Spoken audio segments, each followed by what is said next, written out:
Hello everybody. Good evening all of you. आप सभी का जोहार आईएएस प्लेटफॉर्म पे स्वागत है। लास्ट क्लास में पिछले क्लास में हम लोग directive principle of state policy पर डिस्कस किए थे और सभी आर्टिकल डिटेल हम लोग डिस्कस किए थे, आर्टिकल 36 to 51। बट उनसे संबंधित क्वेश्चन कुछ बताए थे, बट मैं चाहूँगा आज भी कुछ क्वेश्चन दिखा दो उनसे रिलेटेड, फिर मैं आगे बढ़ूँ। डायरेक्टिव प्रिंसिपल से रिलेटेड जो क्वेश्चन होंगे इस प्रकार से, जैसे आपसे क्वेश्चन पूछा गया ओरली आपको बता दे रहा हूँ। क्वेश्चन आपसे पूछा गया फ्री लीगल एड रिलेटेड है, यानी निःशुल्क विधिक सहायता की व्यवस्था है। ठीक है, अब ये पूछेगा इनमें से किसने, तो ऑप्शन में दिया फंडामेंटल राइट्स, ऑप्शन में दिया डायरेक्टिव प्रिंसिपल। ठीक, इस प्रकार से देगा फंडामेंटल ड्यूटीज, इनमें से कोई नहीं, नन ऑफ दिस। अब अगर आप समझ रहे होंगे तो ये समझ गए होंगे कि फ्री लीगल एड की व्यवस्था कहाँ पर है। इसी प्रकार से देखा जाए तो आपसे पूछा गया कि 6 ईयर से बिलो चिल्ड्रेन के लिए अच्छे ढंग से केयर टेकिंग एजुकेशन का प्रोविजन है, ये कहाँ पर है, इसी प्रकार से ऑप्शन देगा। याद होगा पिछले क्लास में हम लोग बातें की है 86 अमेंडमेंट से 45 आर्टिकल। इसी प्रकार से देखा जाए तो आगे हम लोग नेक्स्ट बातें करें, और नेक्स्ट बातें करें ये एनवायरनमेंट एंड वाइल्ड एनिमल्स के प्रोटेक्शन की बात की गई है, ये कहाँ पर व्यवस्था दिया गया है। अब ऑप्शन देगा फंडामेंटल राइट्स, ऑप्शन देगा फंडामेंटल ड्यूटीज, ऑप्शन देगा directive principle, none of this, इनमें से कोई नहीं। क्या जवाब आपका होगा?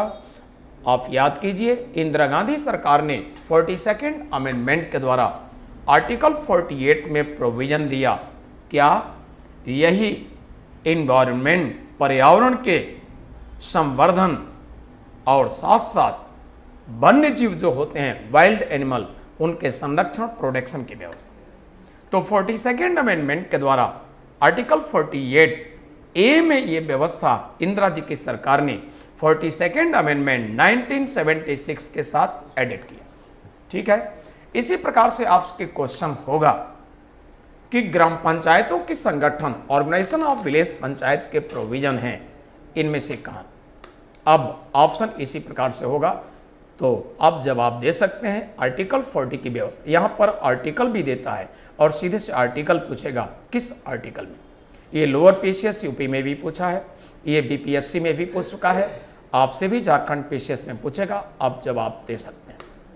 इसी प्रकार से देखा जाए तो रीट से रिलेटेड जो क्वेश्चन हुए हैं, आपसे क्वेश्चन इस प्रकार से होगा। क्वेश्चन ये किया जाएगा, रीट से रिलेटेड जो क्वेश्चन होगा, रीट से रिलेटेड जो क्वेश्चन होगा, ये क्वेश्चन होगा कि जैसे आपसे पूछा गया कि पर्सनल लिबर्टी व्यक्तिगत स्वतंत्रता से संबंधित इनमें से कौन सा रीट, पर्सनल लिबर्टी की डिमांड, व्यक्तिगत स्वतंत्रता की मांग, इनमें से किस रीट के थ्रू करते हैं। अब ऑप्शन देगा इस प्रकार से, पर्सनल लिबर्टी व्यक्तिगत स्वतंत्रता की मांग की जाती है बाय विच रीट, इस प्रकार से ऑप्शन देगा। यह होगा मैंडेमस, परमादेश, तो ये रीट है परमादेश। नेक्स्ट रीट की बात किया जाए, यह होगा हाइबियस कॉर्पस,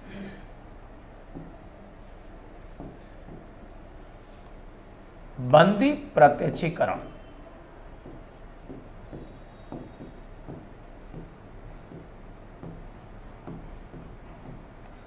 नेक्स्ट रीट होगा प्रोहिबिशन,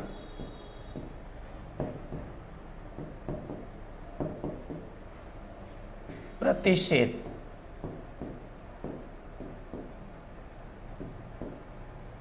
और नेक्स्ट होगा सर्ट्योरेल,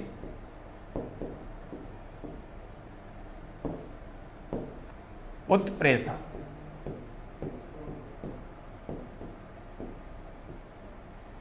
ठीक है, ये 4 रीट ऑप्शन में दिया। पूछा गया कि पर्सनल लिबर्टी की डिमांड, व्यक्तिगत स्वतंत्रता की मांग किस रीट के थ्रू की जाती है? ठीक, आपका जवाब क्या होगा? आपका जवाब होगा हैबियस कॉर्पस। मैंने दिया था कि जब किसी व्यक्ति को बंदी बनाया गया तो उनके पर्सनल लिबर्टी, व्यक्तिगत स्वतंत्रता के लिए हैबियस कॉर्पस रीट एप्लीकेशन देकर डिमांड की जाती है और इसी रीट के द्वारा जुडिशरी ऑर्डर करके जिस किसी व्यक्ति को बंदी बनाया गया है उसको फ्री करने, मुक्त करने का आदेश इसी के अंडर मिलता है। और जिसने बंदी बनाया है, अगर अकारण जोर जबरदस्ती बंदी बनाया है तो जुडिशरी जो भी उचित पनिशमेंट समझेगी उनको पनिशमेंट भी देगी। तो ये पर्सनल लिबर्टी की डिमांड की जो बात किया गया, आपका ऑप्शन होगा हैबियस कॉर्पस। इसी प्रकार से आपसे कमीशन ने क्वेश्चन किया कि अनऑथराइज रूप से पब्लिक पोस्ट का जो यूज होता है, या अनऑथराइज रूप से अधिकार की दावेदारी कोई करता है, ऐसे परिस्थिति में किस रीट की डिमांड करते हैं? 4 रीट ऑप्शन में होगा। आप याद कीजिए, क्यू वारंटो अधिकार परीक्षा की बात मैंने बोला था, और क्यू वारंटो अधिकार परीक्षा में मैंने बोला था कि अनऑथराइज, अनधिकृत रूप से कोई भी व्यक्ति किसी पद की दावेदारी जताता है और समाज का बहुत ज़्यादा नुकसान होता है, पर्सनली आपका कोई लॉस नुकसान नहीं, मेरा कोई नुकसान नहीं, फिर भी पब्लिक इंटरेस्ट में, आम जनता के हित में ये मांग किया जाता है क्यू वारंट। तो ऐसे क्वेश्चन यहाँ पर होते हैं। आपसे यह भी क्वेश्चन होगा, सभी 5 रीटों में सिंगल काउंट रीट है जो पब्लिक इंटरेस्ट में डिमांड होता है, पर्सनल इंटरेस्ट में बिल्कुल नहीं। आपका जवाब होगा क्यू वारंटो अधिकार परीक्षा। 4 रीट ऑप्शन होंगे, जवाब अधिकार परीक्षा क्यू वारंटो। क्लियर? तो इस तरह से ये व्यवस्था होगा। क्वेश्चंस जो पेपर सेटर होंगे क्वेश्चन देंगे रीट से रिलेटेड जो पिछले क्लास में हुआ, और डायरेक्टिव प्रिंसिपल से रिलेटेड जो क्वेश्चन होंगे, इस प्रकार से क्वेश्चन होंगे, आप क्वेश्चन के जवाब दे सकते हैं। अंतर्राष्ट्रीय शांति और सुरक्षा, इंटरनेशनल पीस एंड सिक्योरिटी की चर्चा मिलता है, 4 आर्टिकल देगा किसमें? अब आप जवाब दे सकते हैं 51। ये सभी झारखंड पीसीएस की बात कीजिए, यूपी पीसीएस, बिहार पीसीएस, विभिन्न पीसीएस में ऐसे क्वेश्चन आए हैं, और इस तरह से किस प्रकार से क्वेश्चन होंगे आप समझ गए होंगे। तो ये था topic, directive principle of state policy से रिलेटेड क्वेश्चन पैटर्न आपने देखा। अब हम लोग नेक्स्ट बातें करते हैं, और नेक्स्ट होगा, ये होगा मूल कर्तव्य।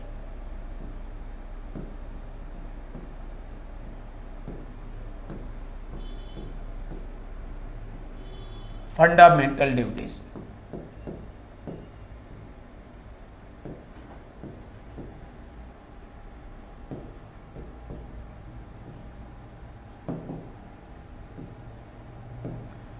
मूल कर्तव्य, फंडामेंटल ड्यूटीज।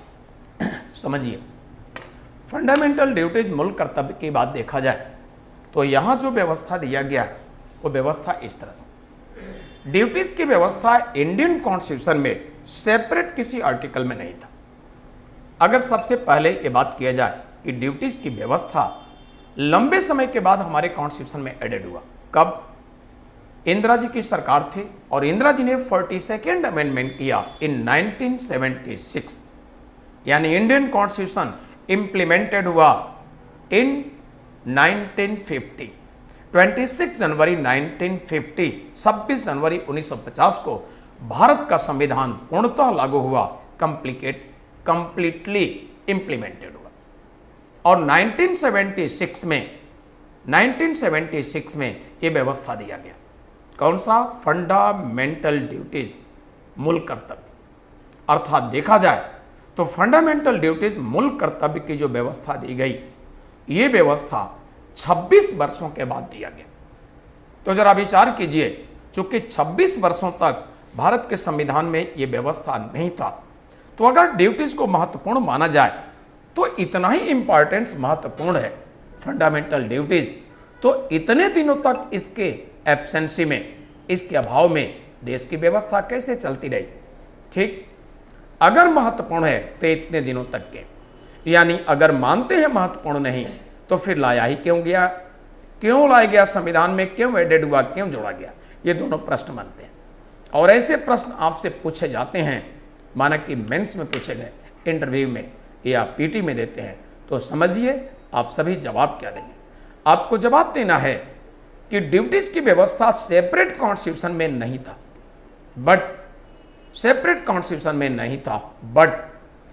सभी फंडामेंटल राइट पर जो रेस्ट्रिक्शन की व्यवस्था है, मूल अधिकारों पर जो प्रतिबंध की व्यवस्था दी गई है, एक एक फंडामेंटल राइट पढ़ाते वक्त मैं बता चुका हूं कि सभी फंडामेंटल राइट पर रेस्ट्रिक्शन, निर्बंधन, प्रतिबंध की व्यवस्था है।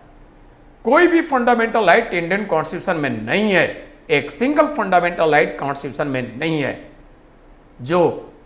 जिस पर कोई रेस्ट्रिक्शन, प्रतिबंध हो। एक भी कोई फंडामेंटल राइट्स नहीं है जो अनलिमिटेड हो, असीमित हो। सभी पर रेस्ट्रिक्शन, प्रतिबंध लगाने की बात की गई, कोई भी अनलिमिटेड नहीं। तो रेस्ट्रिक्शन, प्रतिबंध जो लगाए गए हैं वही फंडामेंटल ड्यूटीज, मूल कर्तव्यों की एहसास दिलाते हैं। ठीक है, तो जो भी प्रतिबंध, रेस्ट्रिक्शन लगाए गए हैं वो मूल कर्तव्यों का एहसास कराते हैं, मूल कर्तव्यों का याद दिलाते हैं। क्लियर? ये कहा जाएगा कि मूल कर्तव्य सेपरेट कॉन्स्टिट्यूशन में नहीं थे, बट मूल अधिकारों पर जो प्रतिबंध, जो रोक लगाए गए हैं कॉन्स्टिट्यूशनल असेंबली के मेंबर के द्वारा, ओरिजिनली कॉन्स्टिट्यूशन में बातें मेंशन है, ये इनडायरेक्टली फंडामेंटल ड्यूटीज के एहसास दिलाते हैं। और हमारे भारत देश में देखा जाए तो कर्तव्यों का महत्व आज से नहीं, मॉडर्न आधुनिक समय में ही नहीं, बहुत काफी समय पहले से ये रहा है। आप लोग गीता में भी देखेंगे तो श्री कृष्ण अर्जुन को अधिकार की बात नहीं करते हैं, कर्तव्य की ही बात करते हैं। महात्मा गांधी भी, मॉडर्न हिस्ट्री की बात पढ़िए, इंडियन स्ट्रगल की बात कीजिए, तो महात्मा गांधी भी कर्तव्यों की ही बात करते हैं, अधिकारों की नहीं। कृष्ण भी ये बात कहते हैं गीता में कि जब आप कर्तव्य करेंगे आपको अधिकार मिलेंगे ही मिलेंगे। और गांधी जी भी यही कहते हैं, आप कर्तव्य करेंगे आपको अधिकार मिलेंगे। अधिकार से मतलब आजादी। आज एक स्टूडेंट को टीचर भी कहता है कि तुम अपने कर्तव्य को करो, अधिकार मिलेंगे, यानी पद सिलेक्शन मिलेगा। आपका कर्तव्य क्या है? पढ़ाई। ठीक, तो बहुत पहले से यह सिद्धांत रहा है। हमारे देश, हमारी समाज, हमारी संस्कृति इसको मान्यता दी है, यानी कर्तव्यों को महत्व दिया है। हमारा समाज, हमारी संस्कृति, हमारी सिविलाइजेशन, हमारी सभ्यता कर्तव्यों को महत्व दिया है, अधिकारों को नहीं। और ये सच्चाई है, हम सब अपने कर्तव्य को करें, जो जहां है करे, तो अधिकार, अचीवमेंट, उपलब्धि पक्का मिलेंगे। कर्तव्य ही नहीं करेंगे, अधिकार नहीं। इसलिए इनडायरेक्टली, अप्रत्यक्ष रूप से कर्तव्यों के प्रोविजन थे। कहां पर? फंडामेंटल राइट पर रेस्ट्रिक्शन, मूल अधिकारों पर प्रतिबंध लगाकर कॉन्स्टिट्यूशनल असेंबली के मेंबर ये व्यवस्था किए थे, बट सेपरेट कॉन्स्टिट्यूशन में नहीं था। हमारे कंट्री में इंदिरा गांधी जी की गवर्नमेंट थी। इंदिरा गांधी जी ने इस पर विचार करने के लिए, ड्यूटीज पर विचार करने के लिए इंदिरा जी ने क्या किया? सरदार स्वर्ण सिंह,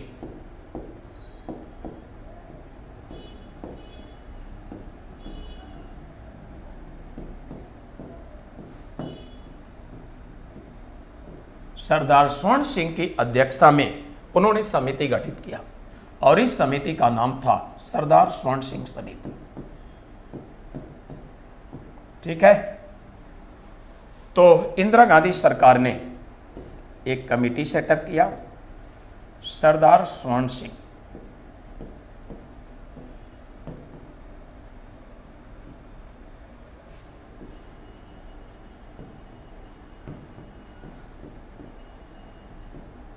सरदार स्वर्ण सिंह कमेटी, एक कमेटी इन्होंने सेटअप किया और इस प्रकार से इस कमेटी को इंदिरा जी की सरकार ने जिम्मेदारी दिया कि आप स्टडी करके हमारे गवर्नमेंट को हमें सजेस्ट कीजिए कि इंडियन कॉन्स्टिट्यूशन में ड्यूटीज की प्रोविजन, व्यवस्था कहां पर दिया जाए। नंबर फर्स्ट प्लेस कहां दिया जाए। नंबर नेक्स्ट, ड्यूटीज में क्या क्या बातें होनी चाहिए। और नंबर नेक्स्ट जिम्मेदारी इंदिरा जी की सरकार ने दिया, नंबर ऑफ ड्यूटीज, कुल मूल कर्तव्यों की संख्या कितनी होनी चाहिए, आप स्टडी करके हमारी गवर्नमेंट को एक सलाह सुझाव दीजिए। सरदार स्वर्ण सिंह कमेटी ने स्टडी किया और स्टडी करके सरदार स्वर्ण सिंह कमेटी ने अपना रिपोर्ट दिया। कमेटी अपना रिपोर्ट दिया था और कमिटी ने अपनी रिपोर्ट में नंबर फर्स्ट इन्होंने दिया अपनी रिपोर्ट में fundamental duties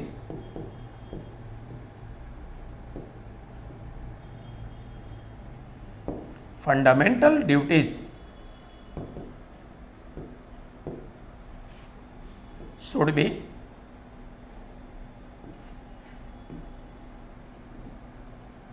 fundamental duties should be as a separate chapter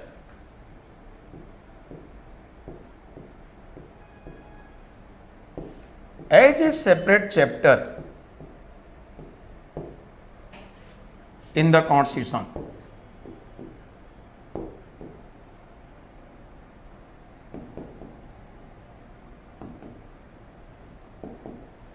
as a separate chapter in the constitution.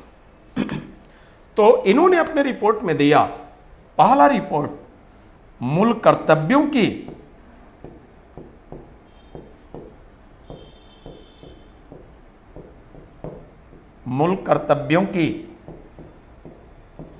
संविधान में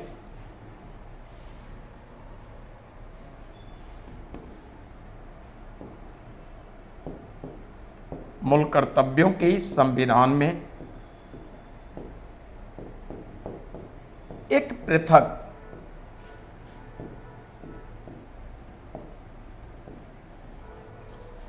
या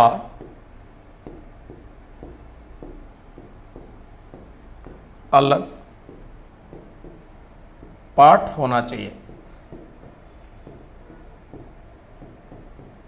तो ये रिपोर्ट इन्होंने दिया कि मूल कर्तव्यों की संविधान में एक पृथक या अलग पाठ होना चाहिए, यानी डायरेक्टिव प्रिंसिपल जो हम लोग डिस्कस किए हैं उसमें इंक्लूड ना हो या कॉन्स्टिट्यूशन के किसी भी प्रोविजन व्यवस्था में इंक्लूड न किया जाए। इन्होंने रिपोर्ट में दिया सेपरेट होना चाहिए। नेक्स्ट रिपोर्ट की बात करते हैं। नेक्स्ट इन्होंने रिपोर्ट में दिया आगे इन्होंने रिपोर्ट में दिया total fundamental duties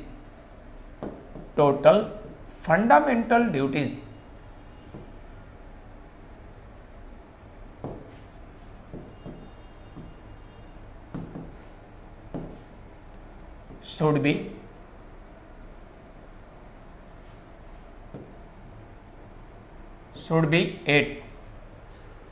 Total fundamental duties should be 8. कुल मूल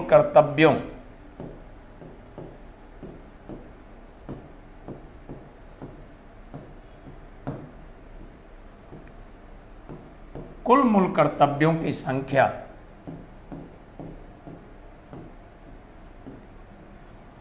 8 होनी चाहिए।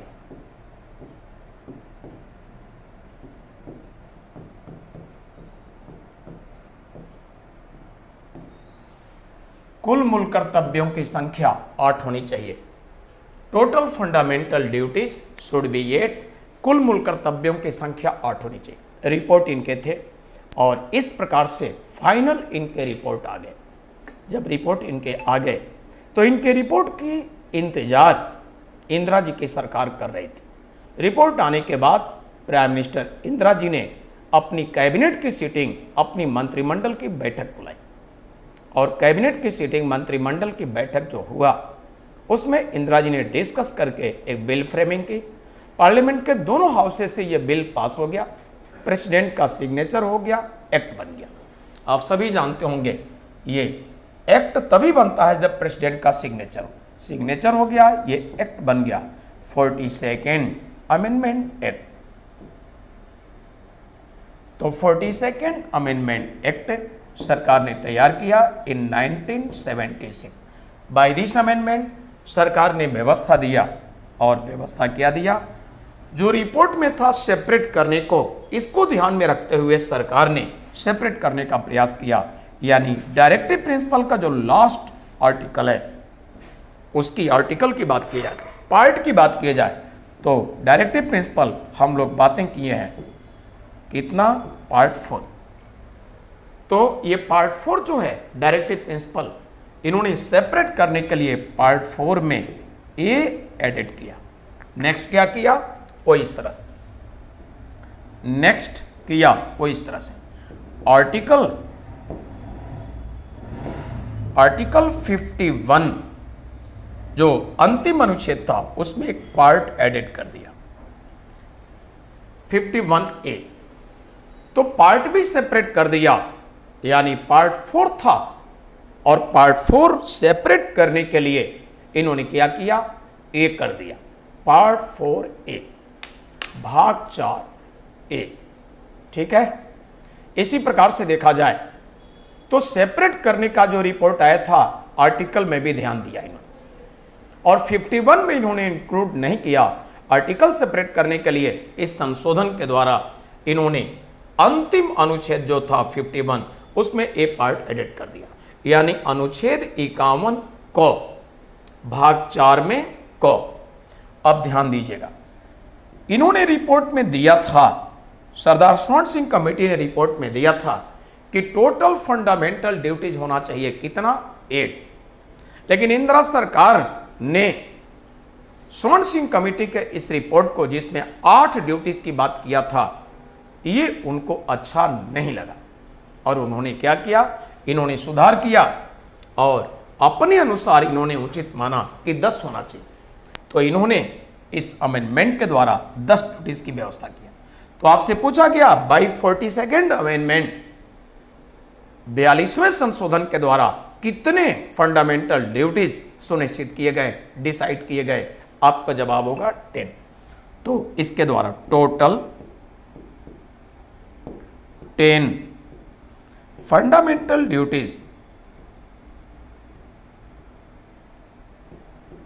Total 10 fundamental duties, total 10 fundamental duties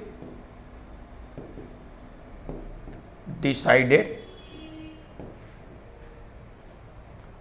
by this amendment या 42nd amendment, by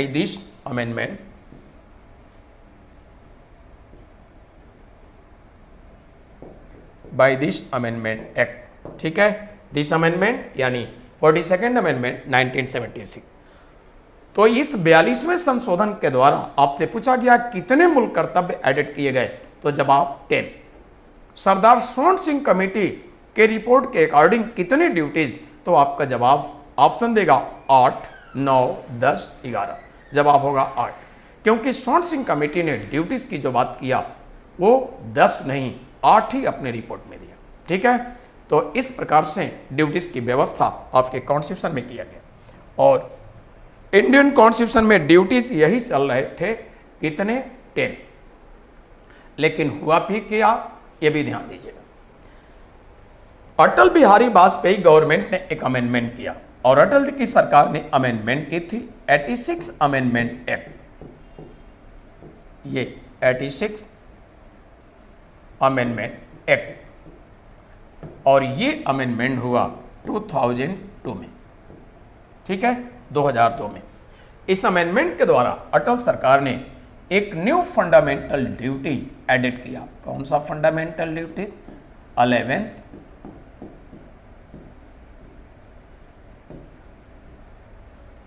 fundamental duty, 11वां मूल कर्तव्य।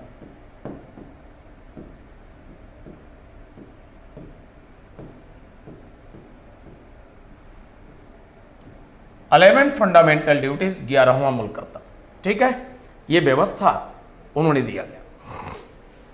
तो 11वां मूल कर्तव्य 11 फंडामेंटल ड्यूटीज की जो इन्होंने व्यवस्था दिया अटल सरकार ने 86 अमेंडमेंट के द्वारा कॉन्स्टिट्यूशन में इस ड्यूटीज को एडिट किया।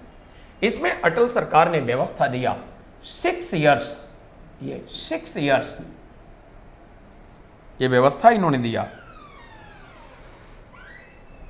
for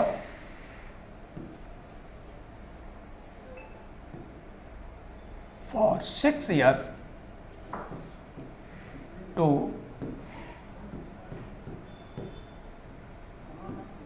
to 14 years children।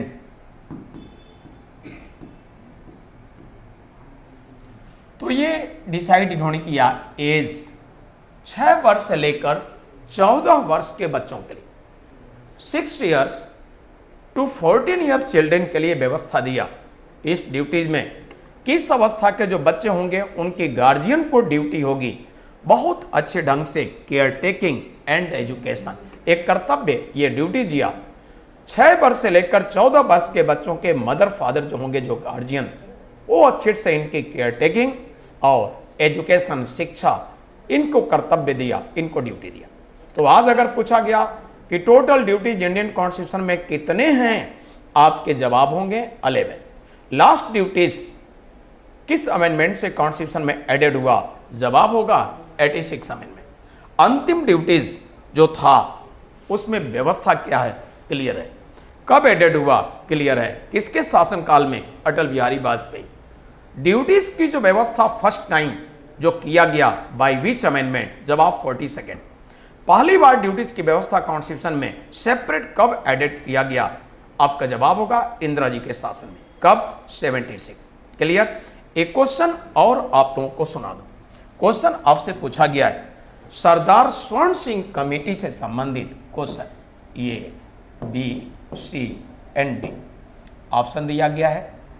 ये नागरिकता,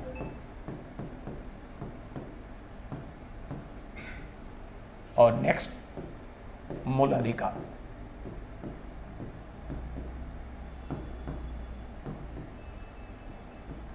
और नेक्स्ट निदेशक तत्व।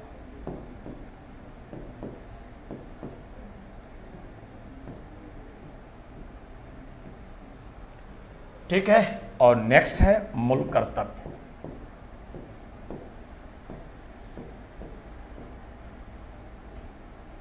ठीक, तो क्वेश्चन ये पूछा गया, प्रश्न अगर आपसे पूछा गया कि सरदार स्वर्ण सिंह समिति इनमें से किससे संबंधित है, ठीक, सरदार स्वर्ण सिंह कमेटी रिलेटेड टू, स्वर्ण सिंह कमेटी इनमें से किससे संबंधित है, तो आपका जवाब क्या होगा। आपका जवाब जरा विचार कीजिए, क्या ए ऑप्शन नागरिकता से संबंधित था। सरदार स्वर्ण सिंह समिति इनमें से किससे संबंधित था, ठीक है। नेक्स्ट ऑप्शन मूल अधिकार, नेक्स्ट निदेशक तत्व, नेक्स्ट मूल कर्तव्य। आपका जवाब क्या होगा, आपका जवाब होगा मूल कर्तव्य, क्योंकि सरदार स्वर्ण सिंह कमेटी जो थी उसका संबंध नागरिकता से नहीं था, ठीक है, उसका संबंध मूल अधिकार से भी नहीं था, उसका संबंध निदेशक तत्व से भी नहीं था, ठीक है, इन किसी से नहीं था। इसका संबंध था यही मूल कर्तव्य, फंडामेंटल ड्यूटी। क्लियर। तो इस प्रकार से हम देखें ये क्वेश्चन यहां से होंगे। ड्यूटी से संबंधित कुछ और भी बातें हम लोग कर देखिए। फ्लैग डिकोरम, ध्वज आचार संहिता की जो बात है ये भी कर्तव्यों में आता है। जो कर्तव्यों में आता है, हम भारत के नागरिकों को कर्तव्य दिया गया है अनेक तरह के। 11 जो कर्तव्य है उसमें कर्तव्य आप सभी जानते होंगे। राष्ट्रीय ध्वज, उनका सम्मान बनाए रखना, ये भी कर्तव्य में। जो भी वन्य पर्यावरण की बात है वो अच्छे से हमारी आपका जिम्मेदारी बनता है संरक्षण का, क्षति नुकसान नहीं पहुंचा। तो इस तरह से कर्तव्य बड़े महत्वपूर्ण दिए गए। तो रही बात राष्ट्रीय ध्वज की बात, राष्ट्रीय ध्वज आचार संहिता, नेशनल फ्लैग डिकोरम, इस पर बात किया जाए। नेशनल फ्लैग डिकोरम, राष्ट्रीय ध्वज आचार संहिता की बात कहां से आई, ये आज इतने सारे अधिकार ध्वज से रिलेटेड कैसे मिले, इनको समझना है। आपके कंट्री में नवीन जिंदल साहब जो कांग्रेस के एक बड़े लीडर हैं, उन्होंने, उनकी ये कंपनी है मध्य प्रदेश में, और मध्य प्रदेश में नवीन जिंदल जी की कंपनी है Jindal steel and corporation company. इस कंपनी पर, इस प्राइवेट उद्यम, प्राइवेट कंपनी पर एक ध्वज, कौन सा ध्वज, तिरंगा फहराना था। और फिर क्या हुआ, ध्वज तिरंगा एक प्राइवेट संस्था कंपनी पर फहराने को लेकर विवाद फैला। और विवाद ये कि राष्ट्रीय ध्वज तिरंगा जो है किसी सरकारी दफ्तर, ऑफिस या कोई गवर्नमेंट इंस्टीट्यूशन प्लेस पे ही फहराया जा सकता है, नंबर फर्स्ट। और नंबर सेकेंड, पर्टिकुलर डे जैसे 15 अगस्त, 26 जनवरी, एवरी डे नहीं, रोक लगाया गया। नवीन जिंदल साहब ने सुप्रीम कोर्ट में चैलेंज किया और ये डिमांड किया माननीय सर्वोच्च न्यायालय से इनके एडवोकेट ने अपने क्लाइंट के तरफ से रिक्वेस्ट विनती किया, प्रार्थना किया कि हम सभी भारत के नागरिकों को तिरंगा फहराने का अधिकार जहां चाहें वो कर सकते हैं। भारत के नागरिक कोई पर्टिकुलर प्लेस नहीं होना चाहिए। ठीक, तिरंगा हम सभी भारतीय नागरिकों के लिए आन बान शान की बात है। ठीक, देश की आज़ादी जो मिला ये सभी के योगदान, सभी के सहयोग है, सभी नागरिकों का। तो इसलिए पर्टिकुलर डे भी ना हो, भारत का नागरिक जब चाहे ये कर सकता है। और कोई पर्टिकुलर सरकारी दफ्तर, ऑफिस ही नहीं, इंस्टीट्यूशन सरकारी ही नहीं, कहीं भी ये अधिकार मिलना चाहिए। माननीय सर्वोच्च न्यायालय ने इस मामले में हियरिंग किया और सर्वोच्च न्यायालय ने सरकार को डायरेक्शन दिया कि आप इस पर विचार करने के लिए एक कमेटी सेटअप करें। इस प्रकार से सरकार ने एक कमेटी सेटअप की और कमेटी जो सेटअप किया सरकार, ये थे पीडी सिन्हा।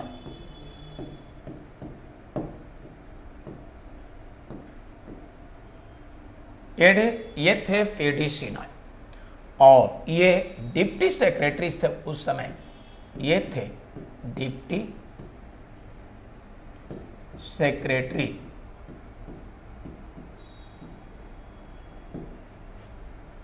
इन होम मिनिस्ट्री।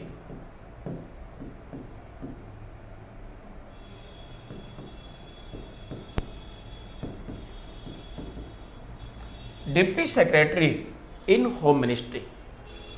तो ये होम मिनिस्ट्री में डिप्टी सेक्रेटरी थे, उप सचिव थे। ठीक है, और इनको ये जिम्मेदारी भारत सरकार ने दिया, इसलिए इन्हीं के नाम पर कमेटी का नाम पड़ा सिन्हा कमेटी। तो ये कमेटी थी सिन्हा कमेटी।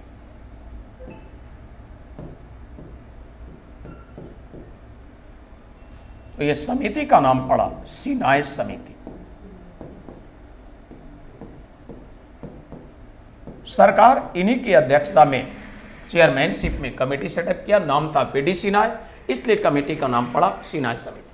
सिन्हा समिति का जो गठन हुआ 2000 की बात है और इस कमेटी ने स्टडी किया, गवर्नमेंट को अपने रिकमेंडेशन, अपनी सिफारिश दिया और ये रिकमेंडेशन आने के बाद फिर सरकार ने व्यवस्था दी। तो राष्ट्रीय ध्वज आचार संहिता, नेशनल फ्लैग डेकोरम जो है, आज क्या है व्यवस्था, उस पर हम लोग बातें करते हैं। सरकार जो व्यवस्था दिया सिफारिश आने के बाद, वो व्यवस्था इस प्रकार से, राष्ट्रीय ध्वज के लिए आचार संहिता फ्लैग डेकोरम जो दिया गया है उसमें नंबर 1 व्यवस्था दिया गया। क्या व्यवस्था? कि ध्वज को कोई पर्टिकुलर डे नहीं, कोई पर्टिकुलर डेट नहीं कि सिर्फ 15 अगस्त और 26 जनवरी को ही ध्वज फहराया जाए, ऐसी बातें नहीं। किसी भी डे को फहराया जा सकता है राष्ट्रीय ध्वज, कोई भी डे, कोई भी डेट, कोई भी मंथ। दूसरी चीज, कोई पर्टिकुलर बिल्डिंग जो गवर्नमेंट इंस्टीट्यूशन हो, बिल्कुल नहीं।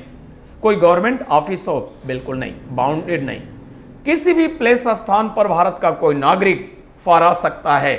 अपना प्राइवेट स्कूल हो, अपना प्राइवेट कोचिंग हो, अपना मकान हो, अपना किराए का मकान हो, दुकान हो, कहीं भी किसी प्लेस पर, मैदान में, जहां चाहे ध्वज फहरा सकता है भारत का कोई नागरिक।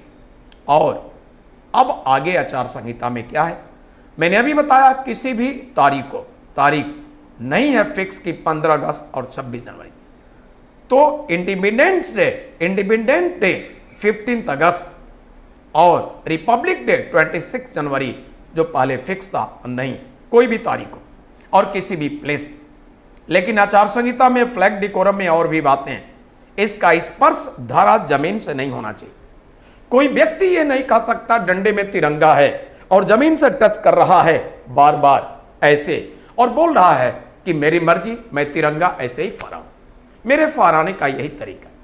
ये नहीं, जमीन से टच ना हो, स्पर्श ना हो, जलाशय जल पानी से संपर्क ना हो, नदी, तालाब, कुएं जो भी हैं, पानी से, जल से इसका टच, इसका संपर्क नहीं होना चाहिए। ठीक, आगे क्या व्यवस्था? आगे यह व्यवस्था दिया गया, सूर्योदय के पश्चात और सूर्यास्त से पहले यह काम करना होगा। तो राष्ट्रीय ध्वज फहराने की व्यवस्था सूर्योदय के पश्चात और सूर्यास्त होने से पहले यह व्यवस्था दिया गया। ठीक है, तो इस तरह से राष्ट्रीय ध्वज आचार संहिता को व्यवस्था दिया गया। जमीन से इसका स्पर्श नहीं, पानी से स्पर्श नहीं और ऊंचाई पर होना चाहिए, सूर्योदय के पश्चात और सूर्यास्त से पहले। बट डेट कोई फिक्स नहीं है किसी भी तारीख को, और प्लेस भी कोई फिक्स नहीं, कोई भी प्लेस। ये है नेशनल फ्लैग डिकोरम, राष्ट्रीय ध्वज आचार संहिता। इनसे रिलेटेड जो भी बातें आपके एग्जामिनेशन में पूछा गया, पीटी मेंस कहीं भी इंटरव्यू, अब आप डिटेल सुने हैं ध्वज आचार संहिता से संबंधित बातें जवाब दे सकते हैं। इसी के बाद हम लोग नेक्स्ट बातें करते हैं, और ड्यूटीज जो है, ड्यूटीज के बाद नेक्स्ट बातें करेंगे। ये टॉपिक मूल कर्तव्य के बाद टॉपिक जो होगा वो इस प्रकार से ये होगा एग्जीक्यूटिव ऑफ यूनियन।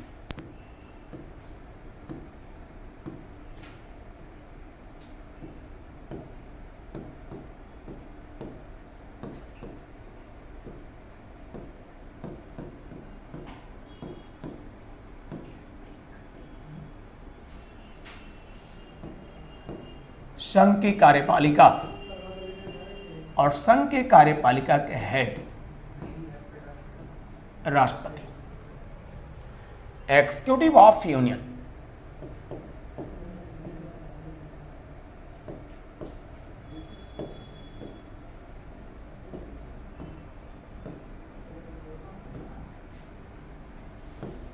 और यूनियन एग्जीक्यूटिव का हेड कौन?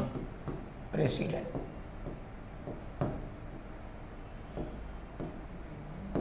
राष्ट्रपति।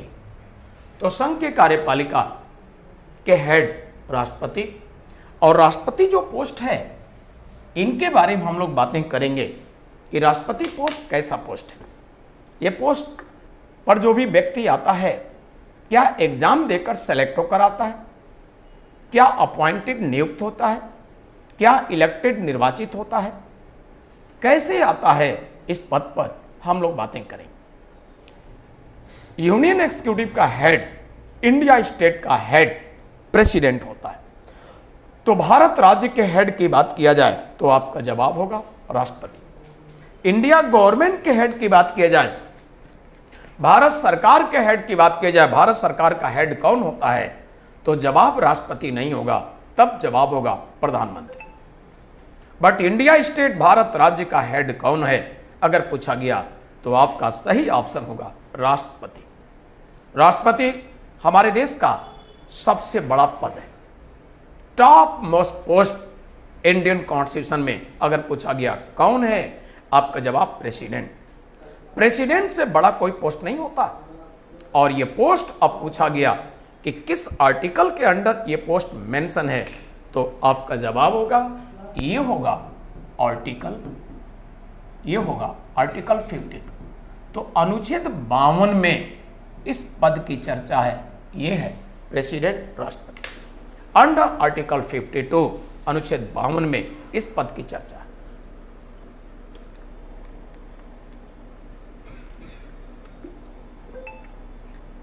अब आइए, अब हम लोग बातें नेक्स्ट करते हैं। नेक्स्ट हम लोग बातें करेंगे, ये पोस्ट जो होता है एग्जाम देकर सेलेक्टेड नहीं, ये अपॉइंटेड भी नहीं है, कैसे है? इलेक्टेड है, निर्वाचित है। तो किस तरह से इलेक्शन की व्यवस्था है, इलेक्ट होकर कैसे पोस्ट पर आता है, इस पर हम लोग बातें करेंगे, ठीक है। तो आइए देखा जाए नेक्स्ट इनके लिए जो व्यवस्था, आगे प्रोसीजर क्या है। तो इनके लिए जो इलेक्शन की व्यवस्था होती है, ये होता है इलेक्टोरल बोर्ड,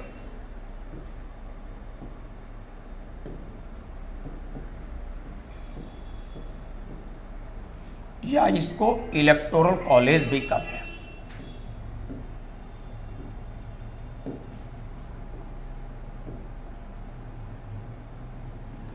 निर्वाचन मंडल,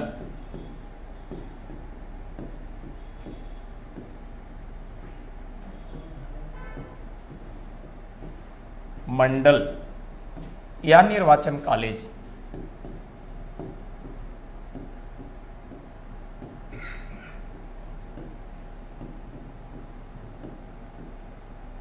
निर्वाचन मंडल या निर्वाचन कॉलेज, ठीक है। तो इस प्रकार से इनके इलेक्शन के लिए इलेक्टोरल बोर्ड की बात की गई।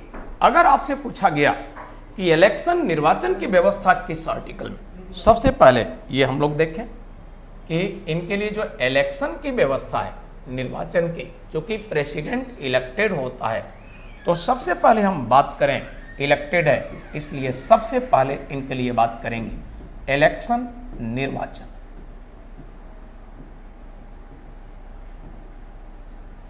इलेक्शन, निर्वाचन, और इलेक्शन की व्यवस्था है अंडर आर्टिकल 54।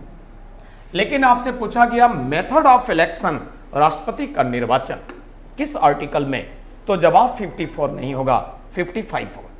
यानी सिर्फ इलेक्शन क्वेश्चन पूछा गया, निर्वाचन अंडर विच आर्टिकल मेंशन है, इलेक्शन ऑफ रेसिडेंट, राष्ट्रपति का निर्वाचन किस आर्टिकल में मेंशन है, तो article 54। But method of election आपसे पूछा गया, राष्ट्रपति का निर्वाचन आपसे पूछा गया, तो आपका जवाब होगा ये मेथड ऑफ इलेक्शन पूछा गया तो 55। ठीक है, इस प्रकार से देखा जाए तो हम लोग अब बातें करेंगे इनके इलेक्शन से संबंधित। तो मेथड की बात किया जाए तो इनके लिए अब मेथड की शुरुआत होती है, क्या है इनके लिए, इनके लिए व्यवस्था दिया गया है निर्वाचन मंडल।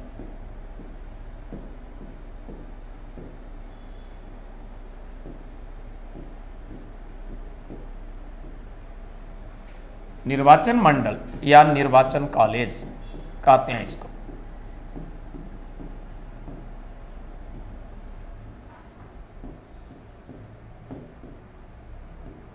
तो ये होगा इलेक्टोरल बोर्ड,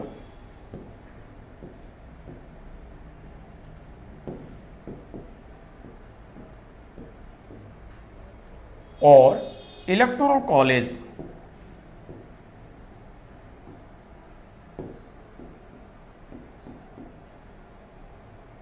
ठीक है, इनके बारे में हम लोग बातें करें। तो सबसे पहले हम लोग देखें कि प्रेसिडेंट के इलेक्शन की जो बात की गई है, इनके लिए हम लोग बात कर लें नॉमिनेशन कैसे होता है। तो यहाँ पर प्रेसिडेंट टॉपिक में क्या क्या हम लोग बातें करेंगे, पहले एक आइडिया आपको दे दें। नंबर फर्स्ट, प्रेसिडेंट कैसा है पोस्ट आपने देखा, एक बार और चर्चा कर दूं, हमारे देश के संविधान में टॉप मोस्ट पोस्ट है, और भारत की एकता, अखंडता और सुदृढ़ता के लिए एक प्रतीक के रूप में अगर कोई पद है तो सिर्फ और सिर्फ राष्ट्रपति। इंडिया की यूनिटी, इंटेग्रिटी एंड सॉलिडरिटी के लिए कोई पोस्ट है तो सिर्फ और सिर्फ पोस्ट कौन है, प्रेसिडेंट। इनसे बड़ा कोई पोस्ट हमारे यहाँ नहीं।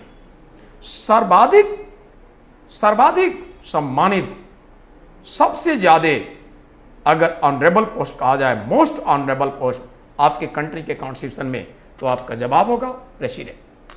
आप जानते ही होंगे सम्मान में इनको महामहिम कहते हैं। एक पद की गरिमा की बात किया जाए तो एक समय था मनमोहन जी के शासन में, जब प्रधानमंत्री मनमोहन सिंह थे तो उनके शासन में फाइनेंस मिनिस्टर हुआ करते थे प्रणब मुखर्जी साहब। मनमोहन सिंह जी बोला करते थे प्रणब जी, क्योंकि उस गवर्नमेंट के हेड मनमोहन सिंह थे, उस काउंसिल ऑफ मिनिस्ट्री के हेड मनमोहन सिंह थे, और मनमोहन सिंह के ही शासन में एक मिनिस्टर थे, काउंसिल ऑफ मिनिस्ट्री के मेंबर थे प्रणब जी, तो बोला करते थे प्रणब जी।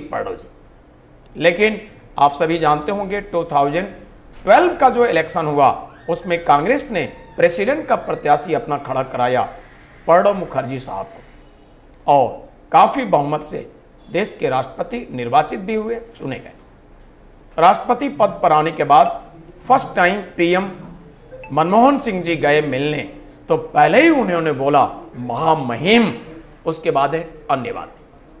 जरा विचार कीजिए, वही व्यक्ति, पर्सन वही, उनके काउंसिल ऑफ मिनिस्ट्री में एक कैबिनेट मिनिस्टर थे, तो वही पीएम प्रणब जी। अब पद की गरिमा ये यहां पर एक्सप्रेस होता है, राष्ट्रपति हो गए, नाम नहीं ले रहे हैं प्रणब जी, महामहिम, उसके बाद अभिवादन, ये पद की गौरव और गरिमा।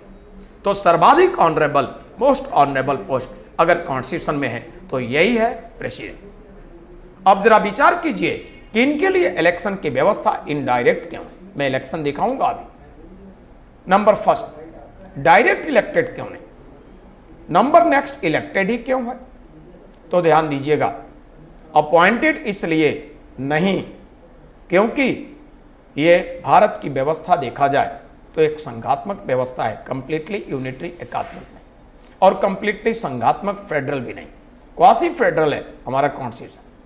तो एक ऐसा व्यक्ति हो इस तरह से व्यवस्था जो भारत के न सिर्फ संघ, भारत के सभी राज्यों का प्रतिनिधित्व संभालता हो।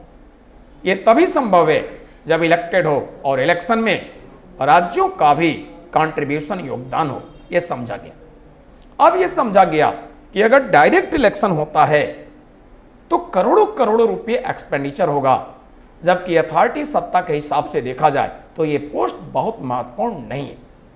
इसलिए कॉन्स्टिट्यूशनल असेंबली के मेंबर ने माना कि इंपॉर्टेंस, अथॉरिटी के इंपॉर्टेंस, पावर के इंपॉर्टेंस से देखा जाए तो ये बहुत महत्वपूर्ण पोस्ट नहीं, ठीक।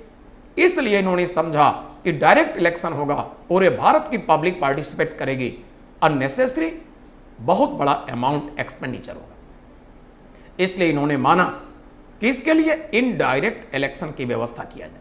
अप्रत्यक्ष निर्वाचन, जब इनडायरेक्ट इलेक्शन, अप्रत्यक्ष निर्वाचन होगा तो एक्सपेंडिचर बचेगी। और कारण क्या माना? एक तो पैसे बचेंगे, और क्यों? क्योंकि पावर शक्ति के हिसाब से देखा जाए तो कम महत्व का है। पावर शक्ति के मामले में सर्वाधिक महत्वपूर्ण पोस्ट कौन होता है? पार्लियामेंट्री गवर्नमेंट में सर्वाधिक महत्वपूर्ण होता है प्राइम मिनिस्टर।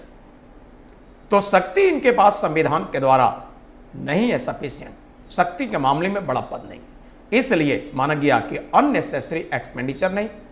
शक्ति, पावर, सत्ता के मामले में कम महत्व का पद है, इसलिए इनडायरेक्ट इलेक्शन और पूरे भारत के राज्यों का प्रतिनिधित्व हो, योगदान हो, इसमें यह तभी संभव है जब इनडायरेक्ट हो, इलेक्टेड हो, अपॉइंटेड। तो इसलिए इनडायरेक्ट इलेक्शन, अब समझ गए। और इस तरह से इनके इलेक्टोरल बोर्ड में इसी तरह की व्यवस्था दिया गया। तो मैं इलेक्टोरल बोर्ड के मेंबर की चर्चा करता हूं। पॉइंट फर्स्ट होगा ये पहला, the elected members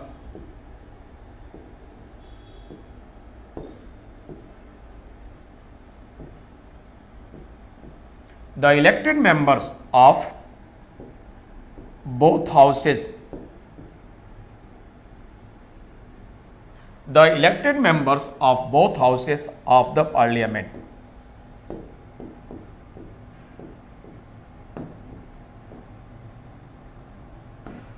the elected members of both houses of the parliament,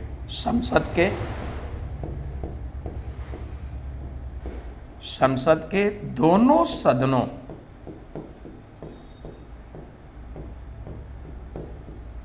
के निर्वाचित सदस्य,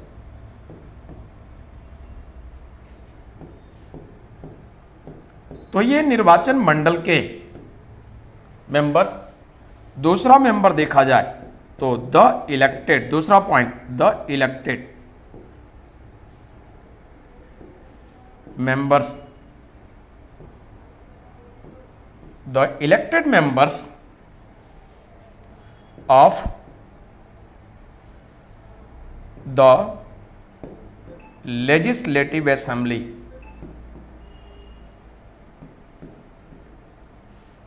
of the legislative assembly, the elected members of legislative assemblies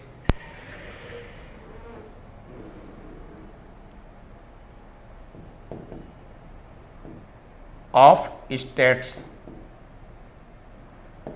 the elected members of the legislative assemblies of states, राज्यों के विधानसभाओं के निर्वाचित सदस्य।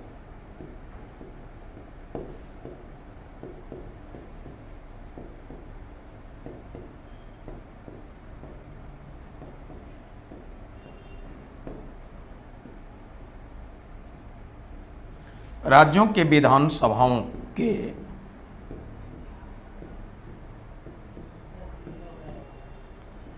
निर्वाचित सदस्य, राज्यों के विधानसभाओं के निर्वाचित सदस्य। तो भारत के जो भी सामान्य राज्य हैं उन सभी राज्यों के विधानसभाओं के निर्वाचित सदस्य। थर्ड पॉइंट पर विचार किया। तीसरा point, third point, the elected members the elected members of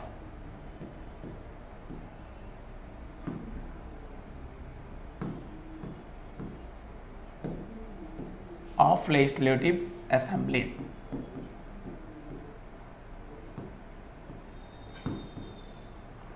of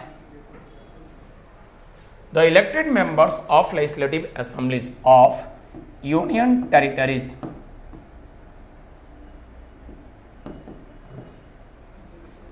of union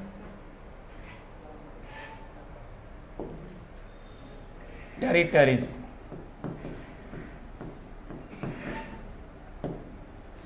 संघ राज्य विधानसभाओं के संघ राज्य विधानसभाओं के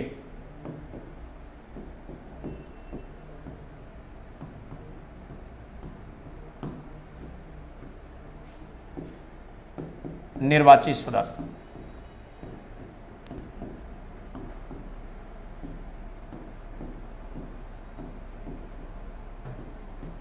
संघ राज्य विधानसभाओं के निर्वाचित सदस्य।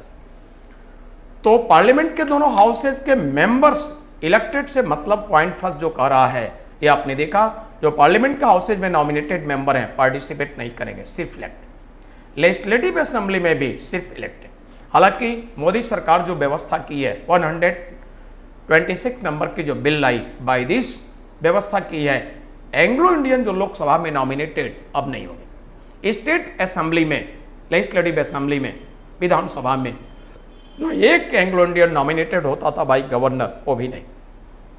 तो आप समझ गए थर्ड पॉइंट जो यूनियन टेरिटरीज से मतलब है, हमारी कंट्री में 2 ही यूनियन टेरिटरीज हैं, 2 ही संघ राज्य हैं जहां पर असेंबलीज हैं, दिल्ली एंड पुदुचेरी, तीसरा कोई नहीं।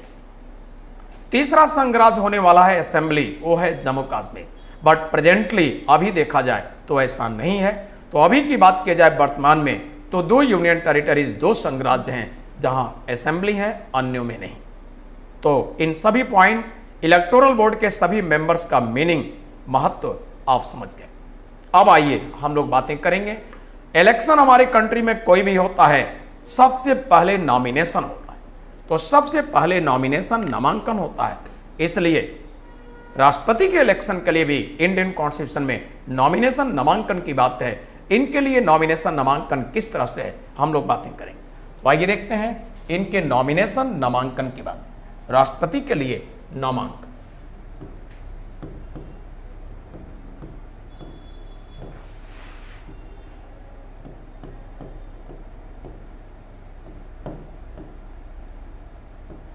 नॉमिनेशन और नामांकन, नॉमिनेशन की जो बात की गई है, इसमें व्यवस्था है प्रोपोजर की।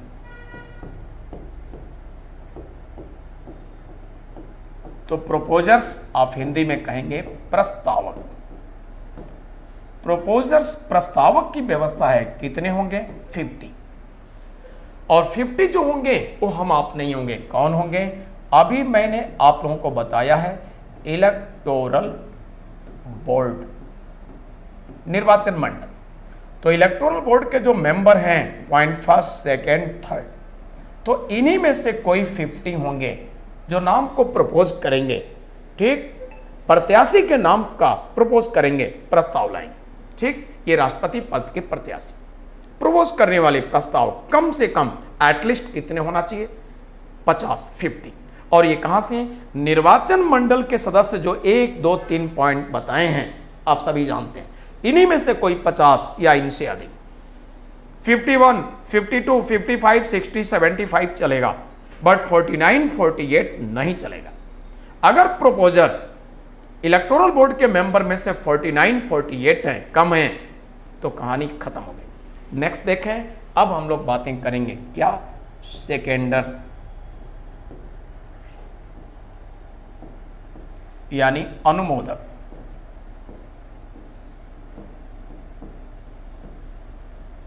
ठीक, और ये कितने होंगे? 50। और ये कहां से होंगे? इन्हीं में से होंगे। 50 जो होंगे समर्थक, अनुमोदक, ये और कोई नहीं इनमें से। और जो 50 प्रपोज करने वाले हैं नाम, उनमें से एक भी नहीं होगा। 50 उप प्रपोज करने वाले, प्रस्ताव लाने वाले सेपरेट एटलीस्ट 50 और एटलीस्ट 50 ये सेपरेट, उनमें से एक भी नहीं। अगर आप इंटरव्यू दे रहे हैं या मेंस में राइटिंग ऐसा क्वेश्चन आ गया, तो अगर ये होता है कि टोटल 100 हो काम चल जाएगा, ये लैंग्वेज अच्छा नहीं है, ये भाषा कहने में अच्छा नहीं, गलत माना जाएगा। क्यों? माना कि यहां 80 हो गए, यहां 20, 100 तो हो गया, बट जो कॉन्सेप्ट है कॉन्स्टिट्यूशन में असेंबली के मेंबर का एटलीस्ट 50 सेपरेट और एटलीस्ट 50, ये तो नहीं हो रहा है। यहां 80 हो गया, यहां 20, 100 हो गया, बट 20 जो हो गया 30 कम पड़े, एटलीस्ट 50 होना चाहिए, इसलिए माना जाएगा कि ये गलत है। अब आगे हम लोग देखते हैं, आगे होगा जमानत राशि, सिक्योरिटी डिपॉजिट।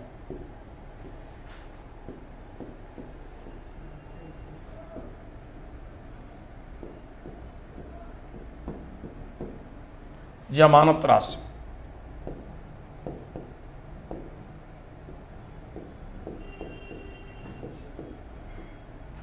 और जमानत राशि कितना रखा गया है कॉन्स्टिट्यूशन में?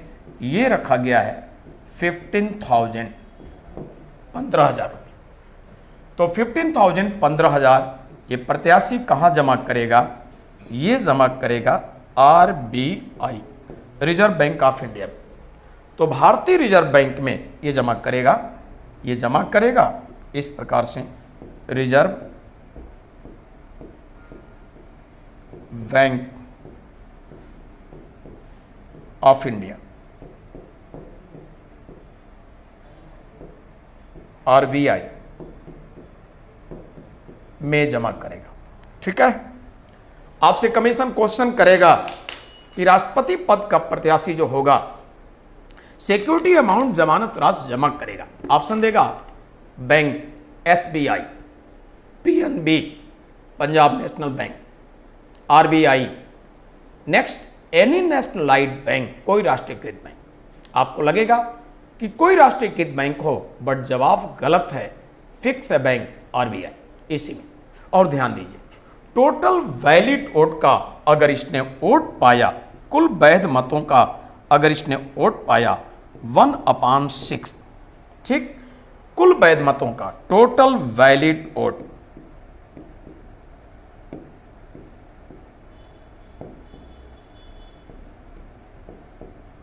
वोट्स, टोटल वैलिड वोट का इसने पाया 1/6 या मोर, 1/6 या इससे ज्यादा, भले ही हार गया, काफी कम वोट पाया है, बट 15,000 जो जमानत राशि है, ये सिक्योरिटी अमाउंट जो है, ये जब्त नहीं होगा। टोटल 15,000 रुपये रिफंड हो जाएगा। 1/6 पाया या इससे ज्यादा, ज्यादा का मतलब क्या होगा? 1/5, 1/4, 1/3, भले ही हार गया, लेकिन ये टोटल रिफंड हो जाएगा। बट बिलो 1/6 वोट पाए वैलिड वोट का, 1/6 से कम पाए, कितना पाए? 1/7, 1/8, 1/9, 1/10, 1/11, 1/12, 15 कम पाए, हार तो गए ही हैं, काफी कम पाए, बट सिक्योरिटी डिपॉजिट जो है 1 रुपये भी रिफंड नहीं होगा। इसी को कहते हैं जमानत राशि जब्त होना।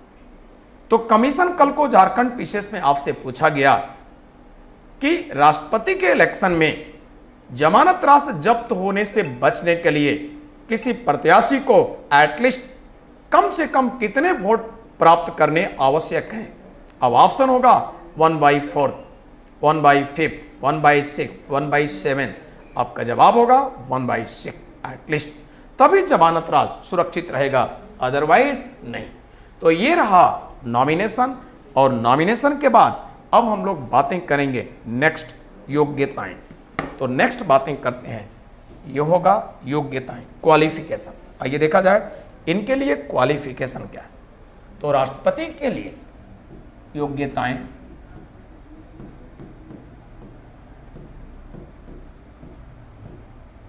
योग्यताएं, qualification.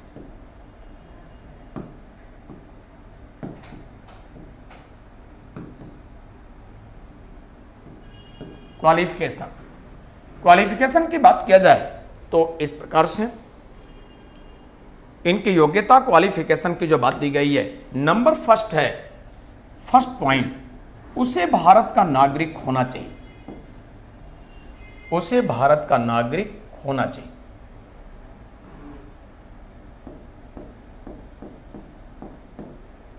He should be a citizen of India, तो उसे भारत का नागरिक होना चाहिए। Second point, at least 35 years age, कम से कम 35 वर्ष की उम्र पूर्ण होनी चाहिए। तो फर्स्ट योग्यता भारत का नागरिक। ध्यान दीजिएगा, यूपीएससी भी यहां क्वेश्चन पूछा है और आप लोगों से आसानी से गलत कराया जाता है। राष्ट्रपति की योग्यता से संबंधित इसमें से क्या असत्य है? ए ऑप्शन भारतीय मूल, ठीक। बी 35 वर्ष की उम्र पूर्ण। नेक्स्ट, किसी लाभ के पद पर न हो। नेक्स्ट, नन ऑफ दिस, ठीक। कौन असत्य है? आप लोग सेलेक्ट कर लेते हैं नन ऑफ दिस, यानी सभी सत्य, कोई नहीं गलत है। लेकिन सही जवाब ए ऑप्शन ही है, भारतीय मूल। भारत के संविधान में राष्ट्रपति की योग्यता नहीं, और किसी भी ऐसे पोस्ट के लिए, कोई भी कॉन्स्टिट्यूशनल पोस्ट के लिए इंडियन ओरिजिन क्वालिफिकेशन में नहीं है, इंडियन सिटीजन है। आपके लिए भी है, आप सरकारी नौकरी के लिए एप्लीकेशन दे रहे हैं, first requirement Indian citizen, origin नहीं, ठीक। जन्म कहीं भी हो उससे मतलब नहीं, ठीक।